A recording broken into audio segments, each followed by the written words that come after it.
बच्चों, नमस्कार सभी को। स्वागत है आप सभी का कॉमर्स एंड फन पर, जहां टीचर्स आपको दिल और दिमाग दोनों से पढ़ाते हैं। तो फाइनली 2025-2026 की क्लास 11th अकाउंटेंसी की पढ़ाई आज से शुरू होती है। जैसे वादा किया था 10 से 15 अप्रैल के बीच में पहला लेक्चर आ जाएगा। तो आज ये ऐतिहासिक लेक्चर, ये मैं यकीन मान लो अगर स्किप किया ना तो अकाउंटेंसी के अंदर बेड़ा पार नहीं हो पाएगा। मैं तुमको डरा नहीं रहा हूं, लेकिन मैं अपने आप पर इतना कॉन्फिडेंट हूं कि पुराने बच्चों ने यह लेक्चर देखकर पूरे साल की जर्नी पहले ही तय कर दी थी। जब भी हम कोई चीज शुरू करते हैं ना, जीवन में कोई भी चीज जब शुरू करते हैं तो पहले इन 3 शब्दों के बारे में जरूर सोचना चाहिए, जरूर बात होनी चाहिए। पहला है व्हाट, दूसरा है व्हाई एंड तीसरा है हाउ। आप थंबनेल में ही देख सकते हो, दोनों शब्द का जिक्र किया है व्हाट कि अकाउंटेंसी है क्या। फिर आता है वाई, भाई हम पढ़ क्यों रहे हैं, इसे क्या मिलेगा हमको, क्यों साइंस वाला नहीं पढ़ रहा, क्यों ह्यूमैनिटीज वाला नहीं पढ़ रहा। भाई दुनिया टिकी पड़ी है इस पर। इकोनॉमिक्स और अकाउंटेंसी अगर हमारे जीवन में ना आती ना, तो ये जितने बड़े बड़े बिजनेस टाइकून्स देश चल रहे हैं, राज्य चल रहे हैं, जीएसटी सिस्टम है, बहुत सारी बातें ऐसी हैं जो टिक नहीं सकती, हो ही नहीं सकती। हाउ पूरे साल पढ़ेंगे, तीसरा शब्द है हाउ, वो पूरे साल पढ़ेंगे। तो आज के इस ऐतिहासिक लेक्चर के अंदर मैं आपको बताने वाला हूं कि अकाउंटेंसी है क्या। पढ़ने से पहले ऐसा पूरी की पूरी आज जो हम लोग टॉपिक पढ़ रहे हैं, 30-40 मिनट लगेगा इसको समझने में। हमारी TS Grewal, DK Goyal NCERT में ऐसा कोई भी टॉपिक है नहीं। लेकिन कुछ भी चीजें शुरू करने से पहले मैंने अभी आपको बताया, इन 3 शब्दों के बारे में जानना बहुत ज्यादा जरूरी है। आज क्लास 12th की भी पढ़ाई शुरू हो रही है, तो भी मैं यहां पर उनके लिए जो भी वीडियो बनाई है वो भी यही बनाई है कि हमें पढ़ना क्या है, ये जानना बहुत जरूरी है। पूरे साल की क्लैरिटी दे दूंगा। चलो मैं आपसे कमेंट सेक्शन में जवाब पूछता हूं, मुझे सिंगल लाइनर जवाब देना। मैंने पास्ट वीडियोस में पूछा था कि वाई कॉमर्स, कॉमर्स क्यों चुनी। अच्छा कॉमर्स चुन तो ली, लेकिन अकाउंटेंसी का उसके अंदर क्या रोल है तुम्हारे हिसाब से, तुम्हारे हिसाब से। अभी हमारी इतनी इंटरेक्टिव क्लास नहीं हो पाएगी, लेकिन अगर तुम कमेंट लिखोगे तो वो क्लास इंटरेक्टिव बन जाएगी। या मैं कह रहा हूं कमेंट नहीं भी लिखो, अपने आप से बातें करो। कॉमर्स का मतलब ही यही है, you have to be curious. इतना नया सब्जेक्ट है, इतना नया सब्जेक्ट है। हाल ही में मेरी बिटिया 6th स्टैंडर्ड के अंदर आई है, तो उसकी ना एक नया सब्जेक्ट आया है फ्रेंच नाम का, ठीक है ना भाई। अब फ्रेंच में वो कह रही थी पापा, अभी एक ही क्लास हुई है स्कूल के अंदर, कहती पापा मुझे ना ABCD सिखाइए, अब क ड ऐसा कुछ बोल रही थी वो।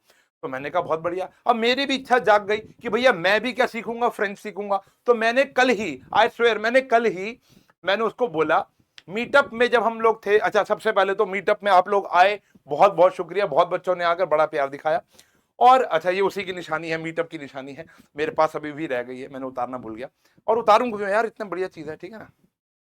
तो जब मीटअप से आ रहे थे तो हम गाड़ी में बात करते हुए आ रहे थे, और आकर मैंने अपनी बिटिया को कहा कि मैंने कहा बेटा क्या आप मुझे फ्रेंच सिखा दोगे, उसमें आपकी भी रिवीजन हो जाएगी।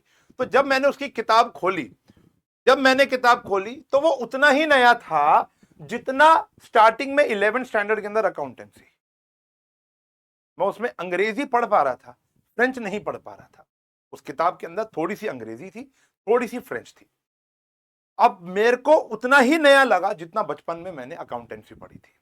तो अकाउंटेंसी ना, आपको इंग्लिश की किताबें मिल रही है, लिखा इंग्लिश में हुआ है, लेकिन बहुत सारी चीजें इतनी नहीं है, इतनी नहीं है, इतनी रॉ है कि बच्चों को पता ही नहीं है कि क्या करना है, कैसे करना है।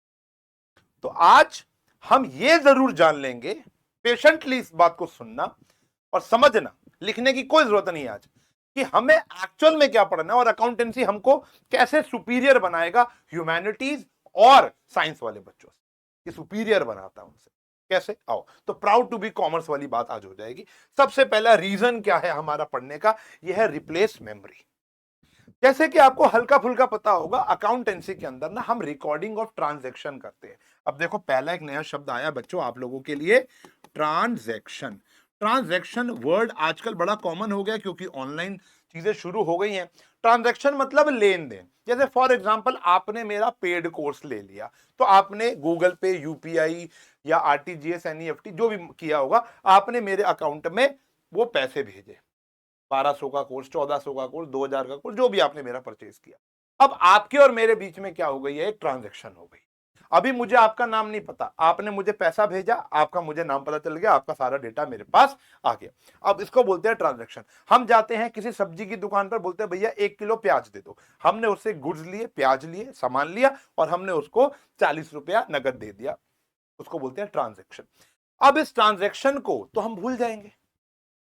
इस ट्रांजैक्शन को मेरे ऑफलाइन सेंटर के अंदर तो लगभग 700-800 बच्चा पढ़ता है। अब 700 to 800 स्टूडेंट एक ब्रांच में जो बच्चा पढ़ रहा है, अब वहां से किस बच्चे की फीस आ गई, सबकी फीस अलग अलग है, जो कि 9th की फीस अलग है, 10th की अलग है, एक सब्जेक्ट की अलग है, 2 की अलग है, 4 की अलग है, 11th की अलग है, 12th की अलग है।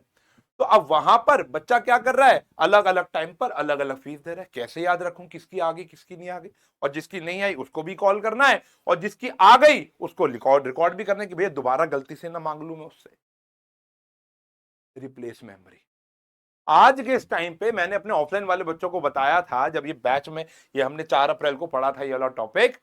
आई स्वेयर टू माय, इधर आओ, मुझे ना अपनी वाइफ का फोन नंबर याद नहीं है, बताना मत उसको। I swear to my daughter, मुझे अपनी वाइफ का, मुझे ये पता है बस 83 से ये नंबर स्टार्ट होता है। आज मैं कहीं फंस जाऊं ना, मैं अपनी वाइफ को फोन नहीं कर सकता। टू बी वेरी ऑनेस्ट, मुझे अब अगर देखोगे ना तो मेरे फोन के अंदर लगभग 5 से लेके 6,000 फोन नंबर सेव्ड होंगे। ठीक है ना, पुराने से पुराने दोस्तों का, अपने क्लाइंट्स का, बच्चों का 5-6 हजार फोन नंबर तो होंगे याद। मुझे सिर्फ और सिर्फ 2 होंगे, 2 या 3 होंगे, ज्यादा से 4 होंगे, इससे ऊपर तो भूल ही जाओ। आशु सर का भी फोन नंबर याद नहीं है, ठीक है ना, क्योंकि वो तो चेंज ही करते रहते हैं हर महीने। तो वहां पर क्या है, रिप्लेस मेमोरी। तो यहां पर क्या है कि वो मेरी मेमोरी को क्या कर रहा है, रिप्लेस। जहां मैं 2 फोन नंबर याद रख सकता, मुझे ये नहीं पता कि भैया 4 दिन पहले मैंने क्या खाया था, कौन सा कलर का पहना था, तो मैं ये कैसे याद रख सकता हूं कि एक दिन में होने वाली 300-400 ट्रांजैक्शंस को मैं कैसे रिकॉर्ड करूंगा, चाहे वो इनकम की हो चाहे वो खर्चों की हो। तो सबसे पहला काम तो वो मेरी मेमोरी को क्या करता है बेटा, रिप्लेस करता है। बच्चा सामने से क्या कहता है, सर मेमोरी रिप्लेस करता है, क्या बात कर दी सर आपने, ये तो छोटा सा बच्चा कर ले।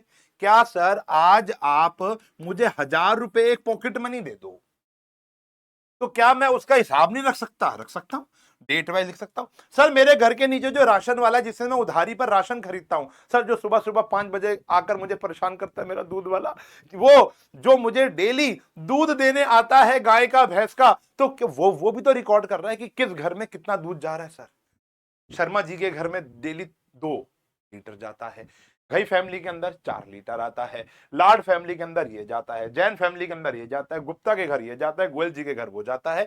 और गोयल जी तो 4 दिन से बैंकॉक घूम रहे थे, उनके घर तो 4 दिन दूध गया ही नहीं, इसका भी हिसाब रखता है।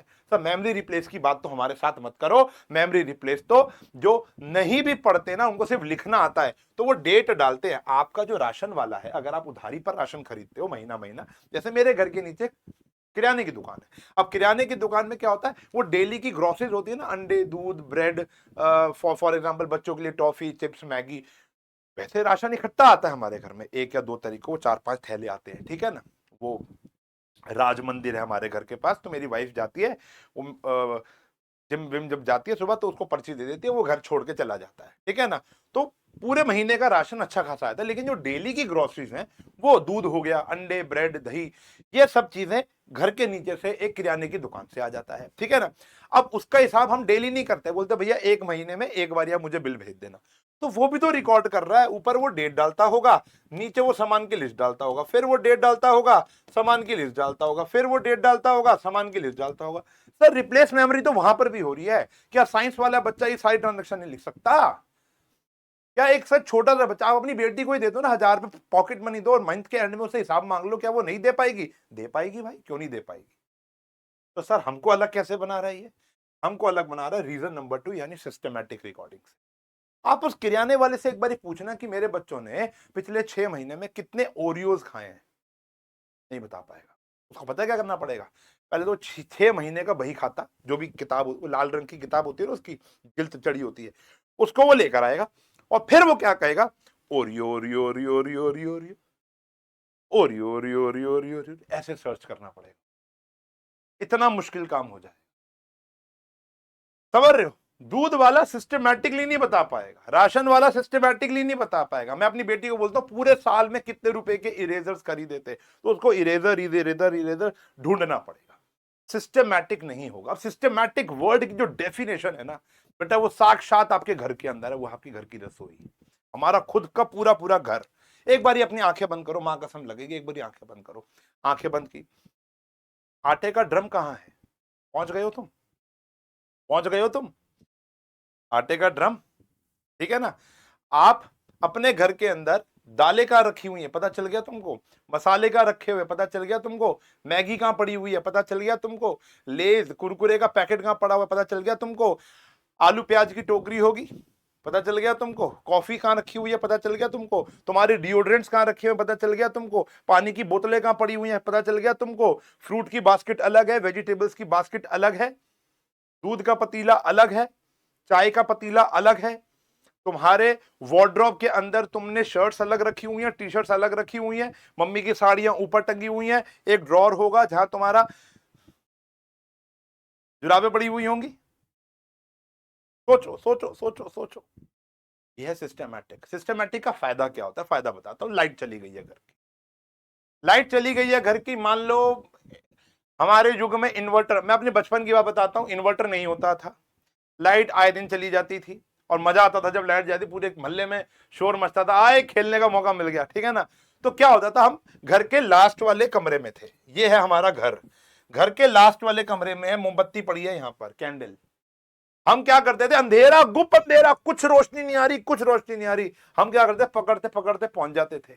हमें अंदाजा है, वो ड्रॉर खोलते थे, वहीं मोमबत्ती होती थी, वहीं माचिस होता।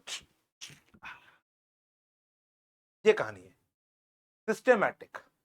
आज अंधेरा कर दो, मम्मी तुम्हारी क्या करेंगी, ड्रॉर खोल के तुम्हारी स्कूल की, ये नहीं कोई भी, स्कूल की जुराबें लाकर तुमको दे देंगी, बेल्ट लाकर दे देंगी, टाई लाकर दे देंगी। इतना सिस्टमैटिक है हमारा घर।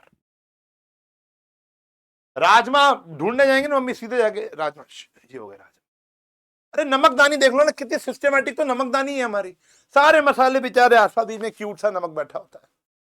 ये है सिस्टमैटिक तरीका, ये है सिस्टमैटिक तरीका। ऐसे ही हमारे अकाउंट्स होते हैं। हमारे जब हम रिकॉर्डिंग करते हैं ना, अकाउंटेंट लोग, जैसे आप करोगे और मैं करता हूं, तो मैं इतना सिस्टमैटिक रिकॉर्ड करता हूं, या दुनिया के सारे अकाउंटेंट इतना सिस्टमैटिक रिकॉर्ड करते हैं कि आज आप मेरे से पूछ लो 6 साल पहले मुकेश ने कितने पैसे दिए थे मेरे को, आप बस 5 मिनट दे दो, मुझे लैपटॉप में बस हार्ड डिस्क कनेक्ट करनी है, पासवर्ड डालना है, मुकेश का नाम डालना है, आगे उसका फोन नंबर डालना है, क्योंकि मैंने बहुत मुकेश को पढ़ाया हुआ है। फोन नंबर डालना है, एंटर करना है, मुकेश का पूरा अकाउंट खुल जाए। आज आप ये बता दो पिछले से 7 सालों में आपने कितने रुपए की फोटोकॉपी कराई है, 5 मिनट लगेंगे, 5 मिनट से ओपन लगेगा, उतना टाइम लगेगा जितना बस मुझे लैपटॉप ओपन और लॉगिन वगैरह करने में लगेगा। इतना ही सिंपल है। टैली नाम का सॉफ्टवेयर होता है। अच्छा, अगर हम मैनुअली भी करें, ये नहीं सर ये तो सॉफ्टवेयर आ गया सर, दूध वाले के पास तो सॉफ्टवेयर नहीं है, अरे छोड़ दो भाई, सॉफ्टवेयर छोड़ दो। मैं अगर मैनुअली भी करूंगा ना, मैनुअली भी, तो मुझे बस किताब उठाकर एक फ्लिप मारना, ये सारा किताब आ जाए। Systematic recording. डेबिट क्रेडिट सुना है ना कभी? ये लोग, ये जो राशन वाला है, दूध वाला है, मेरी बेटी डेबिट क्रेडिट का इस्तेमाल थोड़ा ना करेगी, साइंस वाला बच्चा डेबिट क्रेडिट का इस्तेमाल थोड़ा ना करेगा। आप और मैं क्या करेंगे, डेबिट और क्रेडिट का इस्तेमाल करके सिस्टमैटिक रिकॉर्डिंग करेंगे, और ऐसी रिकॉर्डिंग करेंगे, ऐसी रिकॉर्डिंग करेंगे, ऐसी रिकॉर्डिंग करेंगे। एक अकेला ही हूं मैं भाई कमरे में, लेकिन बहुत मजा आ गया। हाँ जी, कि कोई और नहीं कर पाएगा, ठीक है ना। चलो आगे देखेंगे। तो मतलब पर्क्स है भाई ये, मतलब प्राउड टू बी कॉमर्स वाली बात है भाई, प्राउड टू बी, मतलब मुझे बड़ा फक्र होता है, बड़ा फक्र होता है कि जब मैं 4 जनों के बीच में होता हूं। मतलब आज क्या है कि साइंस एंड फन को चला रहे हैं हम लोग, ठीक है ना। अभी उस दिन बात हुई, हमारा झारखंड में इवेंट होने वाला है 20 अप्रैल और 21 अप्रैल को। तो झारखंड में एक सर हैं, सेकंड स्कूल के ओनर, शायद जानते होंगे आप, क्या नाम है उनका, ऋषिकेश पांडे सर। अब उन्होंने एक बात बोली। अच्छा, आपको पता है ना मुझे स्टैमरिंग प्रॉब्लम है, ठीक है ना, तो कुछ शब्दों में मैं अटकता हूं। चलो बाय द वे, तो वहां पर उन्होंने आकर एक बात बोली कि सर, आप दोनों भाइयों की जो जोड़ी है ना, वो बड़ी खतरनाक जोड़ी है। कि एक भाई कंटेंट पे पूरा ध्यान लगाता है। अब देखो, मेरा कंटेंट तो ठीक है, कोर पढ़ाने वाला है, मैं मस्ती मजाक वाला बंदा भी ठीक ठाक हूं, लेकिन आप समझ जाओ, ठीक है ना। लेकिन आशु सर का कंटेंट अलग है। जिस दिन मैं ये सोचना शुरू कर दूं, जिस दिन मैं ये सोचना शुरू कर दूं कि साइंस में अब अगला एक्सपेरिमेंट कौन सा जाएगा, और भाई जिस दिन ये सोचना शुरू कर दे आशु भाई कि अब इन पैसों का क्या करना है, उस दिन साइंस में दबा तबाह हो जाएगा, ओएसआर एकेडमी तबाह हो जाएगी। क्यों? क्योंकि सबका अपना अपना काम होता है। मैंने जो सीखा है उसने साइंस में वो सीखा है, मैंने कॉमर्स में ये सीखा है कि ऑर्गेनाइजेशन को प्रॉफिटेबल कैसे रखा जाए। Till starting till today, from starting till today we are profitable because of this, because of systematic recording. Accountancy के पर्क्स हैं, एग्जैक्ट प्रॉफिट और लॉस कैलकुलेट करना। देखो सर, एक बात बताऊंगा, दिल से निकली बात है, पूरी वीडियो रॉ रखी है मैंने, कोई एडिटिंग नहीं कर रहा मैं। प्रॉफिट और लॉस की अगर बात की जाए ना, तो सर दूध वाले को भी ना अनुमान होता है कि उसका कितना प्रॉफिट बन रहा है, राशन वाले को भी ना हल्का फुल्का अनुमान होता है। आप अपने देखो, पहले तो ये बच्चे बताओ, हो सकता है किसी के फादर, किसी के मदर ऐसी कोई किराना शॉप चला रहे हो, या किसी का कोई रिश्तेदार हो, या आस पड़ोस में हो, आप उनसे पूछोगे ना कि भैया तुम्हारा एग्जैक्ट प्रॉफिट लॉस क्या है, अगर वो अकाउंटिंग नहीं करवा रहे किसी अकाउंटेंट से, वो खुद ही सब कुछ मैनेज करके चल रहे हैं, बस ये पता है कि भैया इतना पैसा डाला था, इतना बन गया, तो वो एग्जैक्ट प्रॉफिट लॉस नहीं है। लेकिन आप सुनते होगे कि फलाना कंपनी का इतना प्रॉफिट आया, फलाना कंपनी का इतना नुकसान आया, न्यूज में भी आती है कहीं कहीं कंपनीज, तो ठीक है ना, बहुत सारी कंपनीज न्यूज में आती हैं। ऐसे ही एग्जैक्ट प्रॉफिट और लॉस सिर्फ सिस्टमैटिक रिकॉर्डिंग से ही निकल पाएगा, वरना नहीं निकल पाएगा। क्या ये मेरा जानने का हक नहीं है? आप मुझे बताओ, सिस्टमैटिक रिकॉर्डिंग से कैसा प्रॉफिट निकल पाएगा? मैं भी 2 मिनट और लगा के समझाता हूं आपको कि मान लेते हैं कि मेरे पास ना 50 प्रोडक्ट्स हैं, जैसे लक्स कंपनी हो गई है, उसके पास 50 प्रकार के एक वो होते हैं प्रोडक्ट, या फॉर एग्जांपल मारुति सुजुकी की 4-5 गाड़ियां आती है, ठीक है ना, कौन सी गाड़ी कितना प्रॉफिट दे रही है, कितना लॉस दे रही है, इंडिविजुअल गाड़ी। मैं अपने हर एक बैच का प्रॉफिट लॉस बता सकता हूं, आपको पता है सर। अब जैसे हमारे पास 9th क्लास भी है, 10th भी है, 11th भी है और 12th भी है, ठीक है ना। सबसे ज्यादा हम लोग काम करते हैं 11th और 12th का, सबसे ज्यादा हर साल, ठीक है ना, पूरी इंडस्ट्री में सबसे ज्यादा काम कर लेते हैं without need JE segment provided, ठीक है ना। तो वहां पर क्या, अगर आप ढंग से बात सुनो, तो हम प्रॉफिट, मैं सिर्फ 11th के साइंस के बैच का प्रॉफिट बता सकता हूं आपको एग्जैक्ट, जो दुनिया में सिर्फ एक कॉमर्स वाला ही बता सकता है। साइंस स्टूडेंट नहीं बता पाएगा, ह्यूमैनिटी स्टूडेंट नहीं बता पाएगा। ये नॉलेज आपको उस मुकाम तक पहुंचा देगी जहां पर आप हर एक प्रोडक्ट का, लक्स का बॉडी वॉश कितना प्रॉफिट बनाकर दे रहा है, कितना लॉस बनाकर, साबुन कितना दे रहा, पिंक वाला साबुन, ब्लैक वाला शैंपू, ये सब कुछ आपको पता चल सकता है due to systematic recording. Exact profit क्या मेरा जानने का हक नहीं है? भाई सुबह घर से निकलता हूं, रात को घर वापस आता हूं, बच्चों को भी सेक्रीफाइस करना होता है, अपना फिजिकल जो हमारी बॉडी होती है उसका भी सेक्रीफाइस करना पड़ता है, भूख प्यास इधर रखनी पड़ती है। एक बिजनेसमैन जब भी घर से निकलता है तो एक डेली एक जंग में ही निकल रहा है, अब मान के चलो, ठीक है ना, चाहे वो आपके फादर का छोटा बड़ा बहुत बड़ा बिजनेस हो, चाहे वो अंबानी हो, चाहे मैं हूं, देखो दोनों के पास जो हर्डल्स है ना वो लगभग सेम ही है। कोई भी इंडस्ट्री के अंदर हर्डल्स अलग अलग होते हैं लेकिन वो सेम ही होते हैं। तो वो उन हर्डल्स को पार करता हुआ साल के एंड में पहुंचता है। तो क्या 31 मार्च को, पता है ना हमारा न्यू ईयर, 31 मार्च को हमें जानने का हक नहीं है कि हमारा एग्जैक्ट प्रॉफिट लॉस कितना हुआ, जानने का हक है। तो वो आपको सिर्फ सिस्टमैटिक अकाउंटिंग ही दे पाए और कोई नहीं दे पाए। चौथा रीजन है फाइनेंशियल स्टेटस। चलो मैं आपसे एक सवाल पूछता हूं, मैंने ऑफलाइन वाले बच्चों से भी ये सवाल पूछा था, थोड़ा सा अजीब सा सवाल है कि मैं करोड़पति हूं, लखपति हूं, या सिर्फ शिल्पा का पति हूं? तो वेरियस जवाब आए थे ऑफलाइन के अंदर, पेड बैच के अंदर जब मैं कमेंट पढ़ रहा था, सर आप तो अरबपति हो, कोई कह रहा करोड़पति हो, तो वो कह रहा तीनों ही हो, एक बच्चा कह रहा तीनों ही हो, क्योंकि अगर कोई करोड़पति है वो लखपति तो है ही, और शिल्पा के पति तो आप हो ही हो, ठीक है ना। तो कहानी यहां पर यह है कि अगर मैं एक अरमानी सूट पहनकर, गुची की जूते पहनकर, रोलेक्स की वॉच पहनकर, शनैल का परफ्यूम लगाकर और रोल्स रॉयस गाड़ी से उतरता हूं, तो क्या मैं करोड़पति हूं?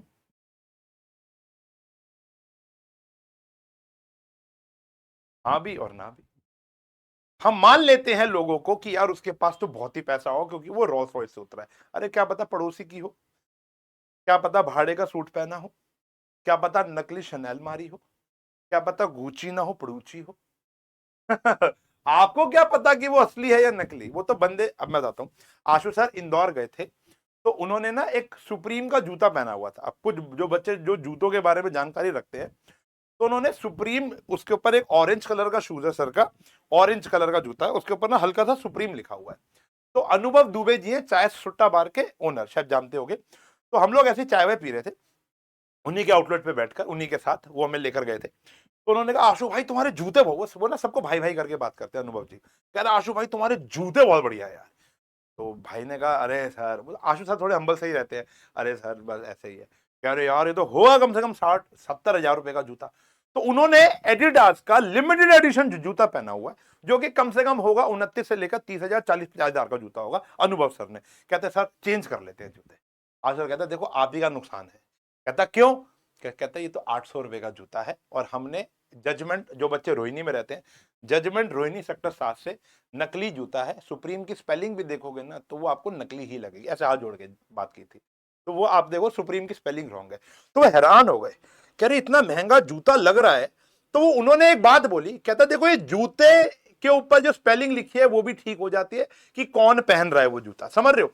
यानी यानी यानी ये जूते डिसाइड नहीं कर रहे, ये कपड़ा डिसाइड नहीं कर रहा कि मैं अरबपति हूं, करोड़पति हूं या शिल्पा का पति। ये डिसाइड कौन करता है? हमारा फाइनेंशियल स्टेटस। एक शब्द होता है, शायद आपने सुना होगा, ये तो आप लोगों ने कई मीम्स में सुना होगा, जिसको बोलते हैं बैलेंस शीट। क्या बोलते हैं बेटा? Balance sheet. ये बैलेंस शीट ना मेरी औकात बताती है।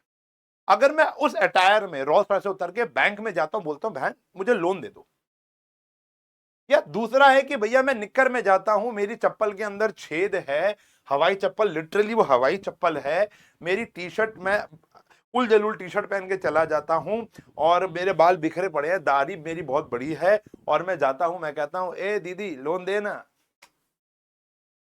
किसको लोन मिलेगा? किसको लोन मिलेगा? Answer is depends.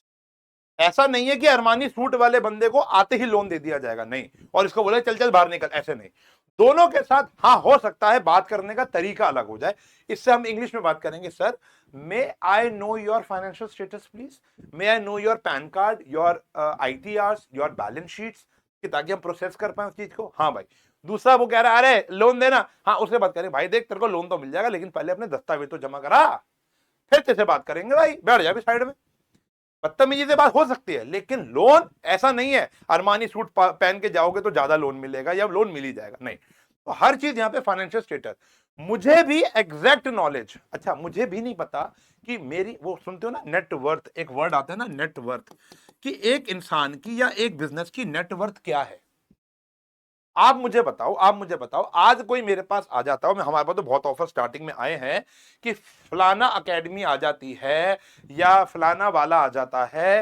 एग्जाम्पल, मैं किसी को रोस्ट नहीं कर रहा हूं, नाम नहीं ले रहा हूं, बस होता है बेटा, ये इंडस्ट्री है जहां पर एक्विजिशन चलता रहा, और ये हेल्दी एक्विजिशन होते हैं। तो या फलाना कोई बंदा आके कहता है कि भैया अपना बिजनेस बेच दो, तो ठीक है, मैं मान के चल रहा हूं कि ठीक है यार मैंने बहुत काम कर लिया, मैं अपना बिजनेस बेच देता हूं। तो मैं क्या अमाउंट बताऊं उनको, ये कैसे पता चलेगा? क्या है मेरी औकात? मेरी नहीं, मेरे बिजनेस की क्या औकात है, क्या वैल्यूएशन है मेरे बिजनेस की, मुझे कैसे पता चलेगा?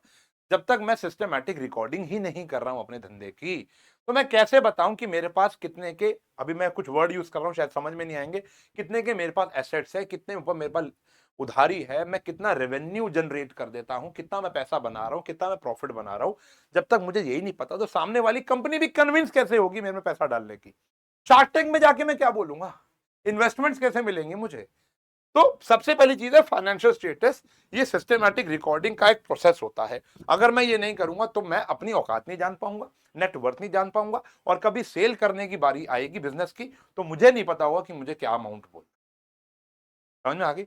मुझे लिटरली आज भी नहीं पता कि मुझे कितना अमाउंट बोलना है। हाँ, लेकिन अगर मैं अपने सीए के साथ बैठता हूं, मुझे आधा घंटा, 1 घंटा, 2 घंटे का टाइम दिया जाए, सब कुछ कैलकुलेट, क्योंकि इसमें थोड़ा समय लगता है, लेकिन उतना समय नहीं लगता जितना एक राशन वाले को लगेगा, ठीक है ना? मैं सारे अकाउंट्स खोल के बैठूंगा, ये देखूंगा कि क्या प्रोजेक्शन है, क्या मैं कर सकता हूं आगे जाके, क्या पोटेंशियल है, उस हिसाब से मैं सामने वाली कंपनी को बोलूंगा हाँ भाई मेरे को अब दे दे X करोड़ रुपीस, तब मेरी कंपनी तेरी हो जाती। समझ में आती है बात? तो ये होता है फाइनेंशियल स्टेटस। ओके, फिर आता है डिसीजन मेकिंग।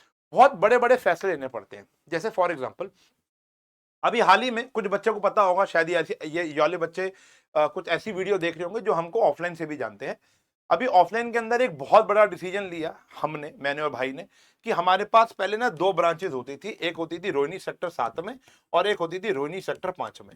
हमने ये वाली एकेडमी को डिसमेंटल कर दिया इस साल से, 1 अप्रैल से यहाँ पर ऑपरेशन कर दिए जीरो। सारे बेंचेस वेंचेस हमने तोड़ ताड़ के बेच बाच के उस प्रॉपर्टी को क्लोज कर दिया है, ठीक है ना।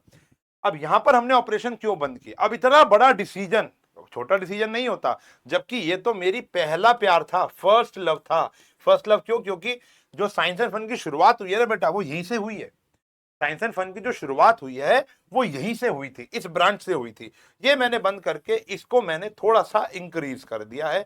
यहां पर मैंने 2-4 प्रॉपर्टी और खरीद कर, 2-4 तो खैर ज्यादा बोल दी, 2 हॉल और खरीद कर मैंने इसको थोड़ा सा और एक्सपेंड, अभी एक और बन भी रहा है, बच्चों को पता नहीं है, तो थोड़ा सा और इसमें एक्सपेंशन कर दिया, यहां मैंने बंद कर दिया। अब ये फैसला लेने का जिगरा जो था वो किसके पास था?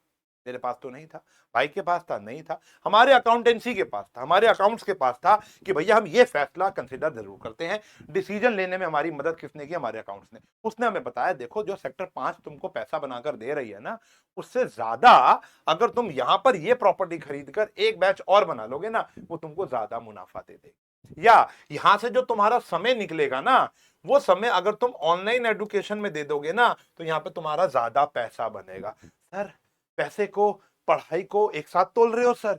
बेटा जो टीचर, मार्क माय वर्ड, इसकी रील काट लेना तुम, जो अकाउंट्स पढ़ाता हुआ टीचर अगर पैसे की बात नहीं कर रहा ना, तो उस टीचर से पढ़ना छोड़ दे, क्योंकि जहां अकाउंटेंसी है वहां पैसा है।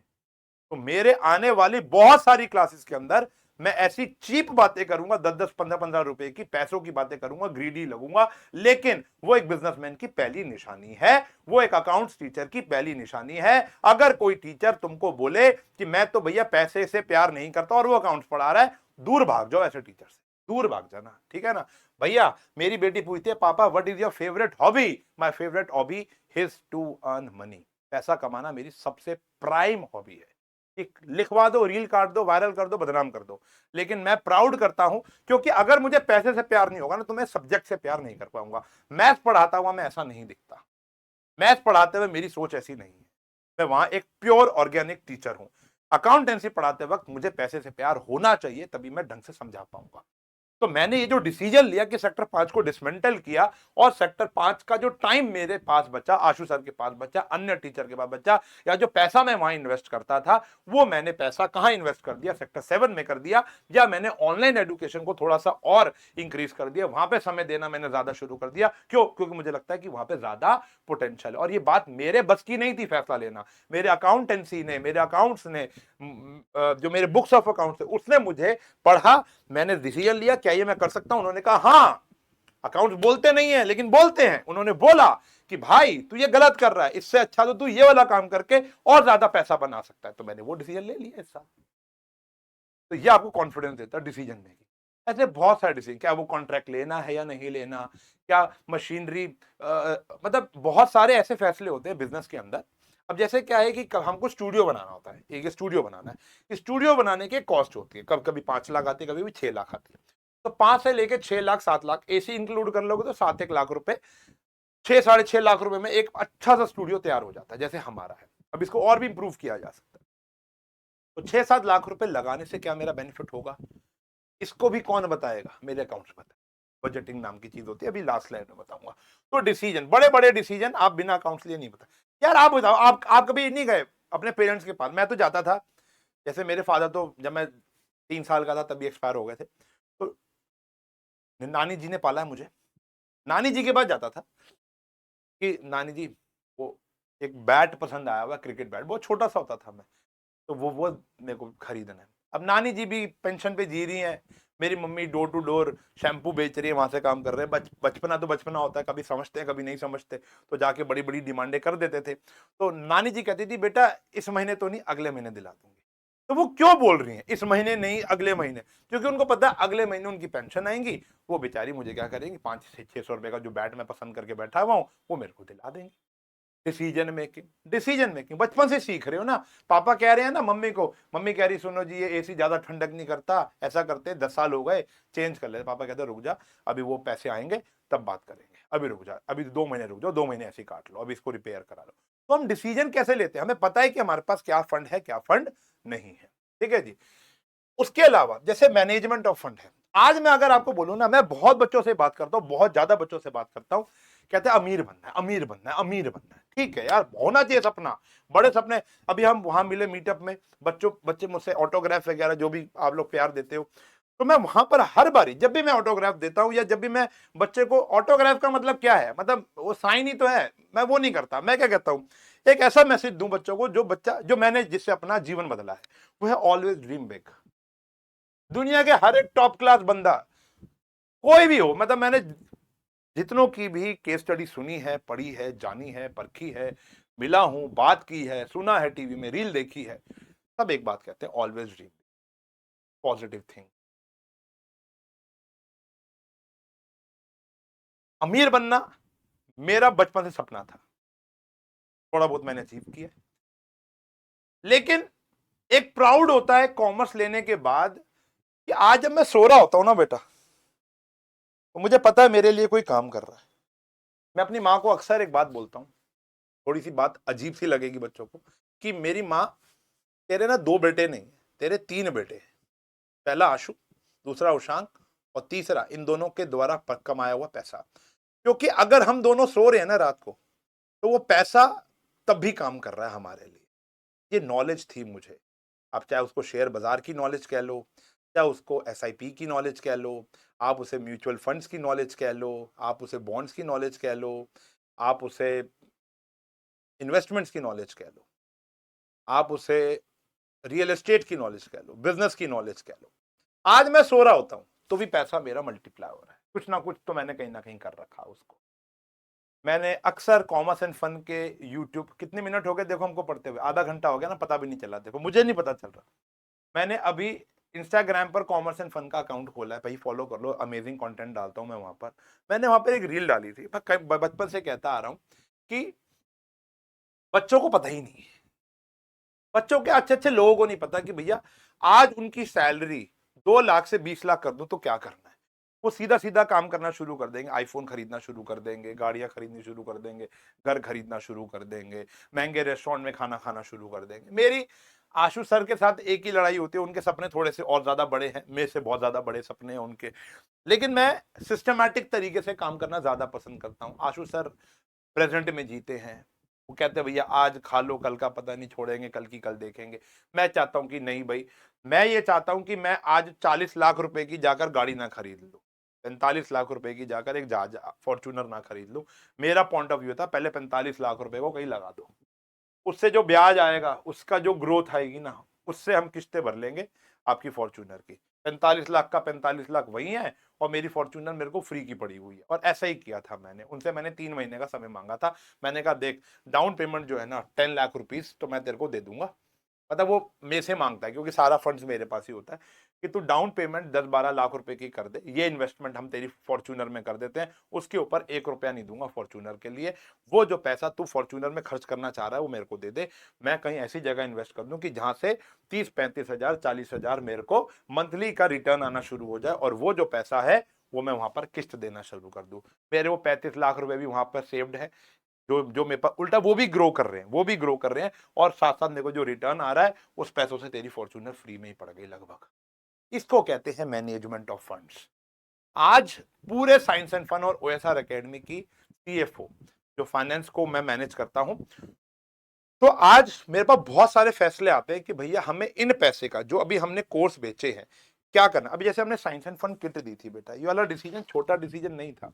अब मैं फ्लेक्स नहीं कर रहा हूं कि हमने हर एक 5 हजार बच्चों को ये बांटी है, लगभग लगभग 4-1 लाख रुपए का खर्चा था। अब मैं आपको बताता हूँ, 4 से ऊपर का ही खर्चा हो गया होगा ना। तो यहाँ पर जो खर्चा दिए, एक किट जो हमको विद शिपमेंट 625-630 रुपए के आसपास की पड़ी है। एक किट 625-630, 1200-1400 का कोर्स है उसका।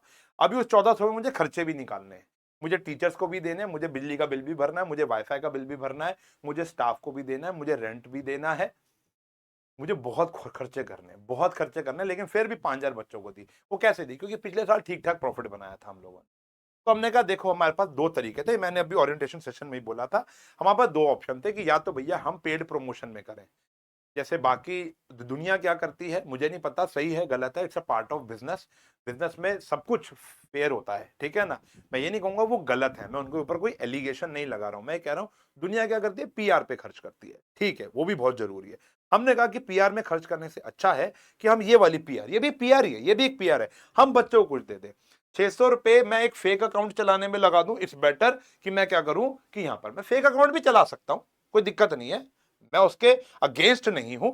लेकिन हाँ, मैं इसके फेवर में ज्यादा हूं कि मैं एक बैग बच्चे को दे दूं, एक किट बच्चे को दे दूं कि एक याद। अब जैसे क्या था, अब ये क्या था, ये हमने एक साइंस एंड फन के बैंड्स बनवाए थे, हमने कहा यार एक याद के तौर पर, अब हम सबको ये नहीं दे सकते, इतनी बड़ी कंपनी अभी हम नहीं बने हैं, हमारा मन है ये सबको देने का, लेकिन फिर भाई मैनेजमेंट ऑफ फंड्स, तो हमें क्या करना है, हमने कहा ऐसा करते हैं, ये आता है 13, 14, 15 रुपए का, तो हम क्या करते हैं हर एक बच्चे को ये देंगे जो भी हमसे मिलने आए।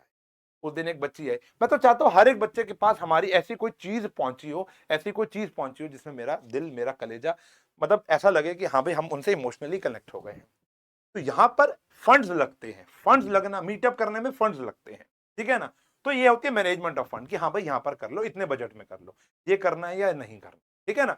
इसको बोलते हैं अपने फंड का सही इस्तेमाल करना, कि ताकि आपका बिजनेस और ग्रो करे, आपका पैसा और ग्रो करे। ये सब सिखाता है आपको अकाउंटेंसी। 2 साल बाद, मैं आपको एक बात लिखित में दे बोलूं कि 2 साल बाद, 2.5 साल बाद पैसे को देखने का तरीका, नजरिया बदल जाएगा आपका। ये लिखित में ले, ये बात आप लिखित में ले जाओ। इसको बोलते हैं management of fund. Protect from theft. अब क्या है, अकाउंटेंसी चोरी से कैसे बचा रही है, मैं बताता हूं कैसे बचा रही है, मैं आपको बताता हूं। अब मेरे पास, अभी तुम यहां देख नहीं पा रहे हो, मेरे पास एक सीपीयू कंप्यूटर मॉनिटर का एक सेटअप है। अब ये सेटअप ना हमारे पास टोटल मान के चलो, स्टूडियोज की बात करूं तो 10 से लेके 12 स्टूडियोज होंगे, मुझे भी याद नहीं है, देखो अगर मैं गिनने बैठूंगा तो याद आ जाएगा, अच्छा वहां भी है, वहां भी है, ये भी है, ये भी है। तो मान के चलते हैं 10-11 स्टूडियोज है। अब 10-11 स्टूडियोज होंगे तो 10-11 माउस होंगे, 10-11 कीबोर्ड होंगे, 10-11 ऐसे माइक्स होंगे, ये वाले या वो वाले जैसे भी माइक्स है, 10-11 सीपी होंगे, 10-11 मॉनिटर होंगे। हमारे पास स्टाफ है 30 एक लोगों का, तो वो 30 लोगों के आस में से लगभग मैंने 25 से लेकर 26 लोगों को लैपटॉप दिए हुए हैं। अब 26 लोगों को लैपटॉप जो दिया हुआ है, मैं तो भूल ही जाऊंगा। मेरे ऑफलाइन के अंदर बेंचेस हैं, बहुत सारे बेंचेस हैं मेरे ऑफलाइन के अंदर, बहुत सारे पंखे हैं मेरे ऑफलाइन के अंदर, बहुत सारे एसीज है मेरे ऑफलाइन के। मैं अब क्या कर रहा हूँ, मुझे कैसे याद रहेगा मेरे पास कितने एसी हैं। चलो मुझे छोड़ो सर, आपका धंधा ही कितना है, 20 होंगे, 50 होंगे। अंबानी को, उसको पता होगा उसके एम्प्लॉयज को कितने को लैपटॉप दिया होगा उसने, कितने को गाड़ियां दी होंगी उसने। ये सब रिकॉर्ड में होता है बेटा, ये सब हर एक चीज मैं अभी आपको दिखा नहीं सकता। अब यहां पर मैं कैसे दिखाऊं, यहाँ पे कैमरा आएगा नहीं। DMST81, ये देखो ST81 मेरे यहाँ पर लगा हुआ है। अगर मैं दिखा सकता, ये तो पूरा पूरा सेटअप है यहाँ पे। मैं टू बी वेरी ऑनेस्ट, मेरे इस सीपीयू के अंदर एक कोड वर्ड लिखा हुआ है, मेरे एक सीपीयू के अंदर। मैं आपको फोटो दिखाता हूँ यार, मैं आपको बोलोगे सर ट्रस्ट नहीं है आप पर ना, रुक जाओ। ये देखो देखो, ये मैंने अभी लाइव फोटो खींची है, ये लाइव फोटो खींच के यहाँ पर देखो, ये दिख रही है, ये दिख रही होगी, थोड़ी सी दिखाता हूँ। ये देखो, ये देखो DMST81, ये कोड लगा हुआ है मेरे यहाँ पर। और ऐसे ही हर एक चीज के ऊपर, इसके पीछे भी एक कोड होगा जरूर, इसके ऊपर भी हमने एक पर्ची चिपकाए रखी होगी, क्योंकि दिखाई ना दे फ्रंट में, पीछे हमने दिखा रखी होगी DM ऐसा कुछ लिखा होगा, या OS या SNF कुछ ऐसे करके एक हमने कोड डाला होगा, और उस कोड की अकाउंटिंग हो रखी है। अब हमें पता चल जाएगा जब मैं अकाउंट्स में डालूंगा कि भैया मेरे पास कितने, फॉर एग्जांपल स्मार्ट बोर्ड के एक हमने डाल दिया, स्मार्ट बोर्ड की लिस्ट आ जाएगी, लिस्ट के आगे कोड आएगा और वो किसको अलॉट किया गया, उशांग को कौन सा अलॉट किया गया, ये मेरा पर्सनल है। कभी कभी आशु सर, धीमा मैम यहाँ पे क्लास ले लेते हैं, ये मेरा पर्सनल स्टूडियो मैंने बना रखा है, ठीक है ना। वो जहां पर अभी शायद कोविड के अंदर, सॉरी कोविड कह रहा हूँ, अभी बोर्ड के पेपर में आपने देखा होगा, ये रहा पिल्लो, ये तो बड़ा फेमस हुआ था ये पिल्लो, ठीक है ना। इसमें मेरी बेटी है, भाई है, कियान है, मम्मी है, ठीक है ना। तो ये वाला पिल्लो मैं अपने पास रखता हूँ। अब बोलो सर तो पूकी सर हो गए नहीं, मुझे पसंद आता है ये पिल्लो, मैं इसके ऊपर बैठता नहीं हूँ, लेटता नहीं हूँ, बस इसको पास रखता हूँ, ठीक है ना। अब यहाँ पर ये जो स्टूडियो मैंने पैसा खर्चा किया हुआ है, इस हर एक खर्चे का रिकॉर्ड हमारी लिस्ट में है। अब इससे चोरी चकारी नहीं हो सकती, इससे हो नहीं सकता। अभी कितनी साइंस एंड फन की किट बच गई है, ये भी रिकॉर्ड में है, क्योंकि जब निकलती हैं तो बताना पड़ता है भैया 10 किट हम बांटने जा रहे हैं, 20 किट हम डिस्पैच कर रहे हैं। टोटल स्टॉक में कितनी आई थी, ये हजारों, भैया 5,000 किट तो नहीं छपवाई ना, मैंने उससे ज्यादा छपवाई है, तो 5,000 तो हमने कर दी डिस्पैच। अभी 100-200 बच्चे जिनके बच्चों का भी गूगल फॉर्म का लिस्ट नहीं आई, तो उसके अलावा जो हमने अभी जैसे मीटअप में ऐसे फेंक फेंक के बांटी थी बच्चों को, तो वो सारी की सारी चीजें जो हैं बेटा वो रिकॉर्ड में तो रखनी पड़ेंगी ना, वरना चोरी चकारी हो जाएगी। देखो, रिस्पेक्ट एवरीवन, सस्पेक्ट एवरीवन। क्या पता कोई, मेरा बिजनेस में ऐसा नहीं है, किसी और के बिजनेस में ऐसा हो सकता कोई स्टाफ ही चोरी करके ले जाए, तो गिनती में तो होना चाहिए ना। वो गिनती में ये मेरे अकाउंट्स करते। बजटिंग, मैंने बताया ना कि एसी को नया खरीदना है या एसी को रिपेयर कराने में फायदा है, बजटिंग कहते हैं। बजट बनाना पड़ता है ना, घर का बजट होता है तो बिजनेस का ही बजट होता है, देश का बजट होता है तो बिजनेस का तो होगा ही। बजटिंग में आपकी अकाउंटेंसी, ऐसे बहुत सारे किस्से हैं, मैं कितने बताऊं, मैं थक ही गया हूं। देखो 40 मिनट से मैं बकबक कर रहा हूं, मैं इतनी तारीफ कर दी है तुम्हारे को अकाउंटेंसी की, मैं बता नहीं पाता। तो ये सब पढ़ना है तुमको, ये सब सीखना है तुमको। और हाँ, हमारे सब्जेक्ट का नाम, हमारे सब्जेक्ट का नाम अकाउंटेंसी है, अकाउंट्स नहीं। ये वो स्किल और नॉलेज है जो आने वाले इस पूरे साल में या 2 सालों में मैं आपको दूंगा, और आप मजे से इसको पढ़ोगे। और इस बारी मैंने आपको जो प्रॉमिस किया था कि आज तक ऐसी अकाउंटेंसी किसी ने नहीं पढ़ाई होगी जिस अंदाज से मैं आपको पढ़ाने वाला हूं। मेरे पुराने वन शॉट सारे के सारे अवेलेबल हैं, वो आप देखकर पढ़ना शुरू कर सकते हो। एक नए अंदाज में अगर आपको पढ़ना है तो उसके लिए हम लेक्चर लाना शुरू कर देंगे, ठीक है ना। लेकिन मेरे पुराने लेक्चर से भी आप अपना काम चला सकते हो। अगला जो मेरा लेक्चर होगा वो एकदम ब्रांड न्यू टाइप का लेक्चर होगा, जहां पर हम लोग पढ़ेंगे वही वाले हमारे टीएस गरेवाल के चैप्टर, लेकिन एक नए अंदाज में पढ़ेंगे। जैसे बेसिक टर्म्स लेक्चर है, तो उसके अंदर हमने लास्ट ईयर चाय फाय कैफे खोला था। इस बारी हम चाय फाय कैफे का ही एग्जाम्पल लेंगे, लेकिन हम चाय फाय कैफे की 100, 200, 300 ट्रांजेक्शन यहां पर लिखकर पूरा बिजनेस एक क्लास के अंदर शुरू करेंगे, और सारे के सारे चैप्टर टिल फाइनल अकाउंट्स उस चाय फाय कैफे का प्रॉफिट लॉस बैलेंस शीट बनाएंगे। आपको लगेगा आप चाय फाय कैफे में काम करते हो, या चाय फाय कैफे खुद तुम्हारा है, उसकी अकाउंटिंग तुम कर रहे हो। ये मेरा वादा है तुमको, ऐसी अकाउंटेंसी कोई नहीं पढ़ाएगा, कोई नहीं पढ़ाएगा, सोचा ही नहीं होगा किसी ने। और बता मत देना किसी को ना, आइडिया बड़े चोरी हो जाते हैं भाई आजकल, और फिर बोलते हैं कि भैया तुमने चोरी की है। पता ना लास्ट ईयर क्या हुआ था। चलो तो भैया आज के लिए इतना ही रखते हैं, इतना एब्जॉर्ब करो, सोचो, सोच के खुश हो कि भाई ये सब कर सकता है। कोई और बात जो मैंने मिस कर दी हो जो अकाउंटेंसी कर सकता है, ऐसी कुछ शक्तियां, तो कमेंट में जरूर बताना।